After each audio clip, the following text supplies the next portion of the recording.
De la musique, pas de masque. Ici, on n'a pas peur du coronavirus. Au cri de liberté, des opposants au pass vaccinal, réfractaires aux restrictions, ont défilé dans les rues de plusieurs villes françaises ce samedi.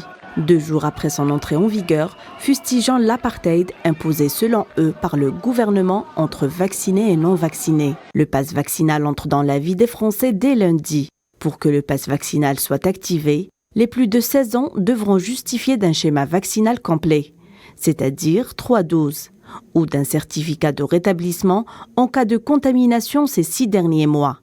Les non-vaccinés ne pourront plus aller au cinéma, au musée, au restaurant, mais aussi prendre les transports avec un simple test négatif.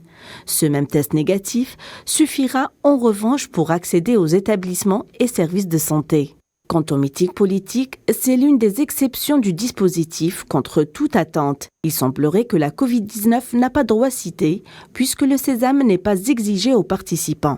En Suède, environ 9000 personnes, selon les médias suédois, ont également manifesté dans le calme dans les rues de Stockholm et Göteborg. Contre le pass vaccinal, ils disent non au pass de vaccination, oui à la liberté. La mobilisation avait été initiée notamment par un groupe baptisé le Mouvement pour la liberté. Pour rappel, la Suède a introduit le pass vaccinal le 1er décembre. Plus de 83% des Suédois de plus de 12 ans sont entièrement vaccinés. D'autres manifestations similaires étaient organisées en Finlande, en Écosse ou encore en Espagne, où le nombre de contaminations est reparti à la hausse ce samedi, après 3 jours consécutifs de baisse. Les autorités espéraient avoir atteint le pic de la 6e vague entamée en octobre. Le variant Omicron se répand à grande vitesse, la pression reste forte dans les hôpitaux, même si que plus de 80% des Espagnols sont complètement vaccinés.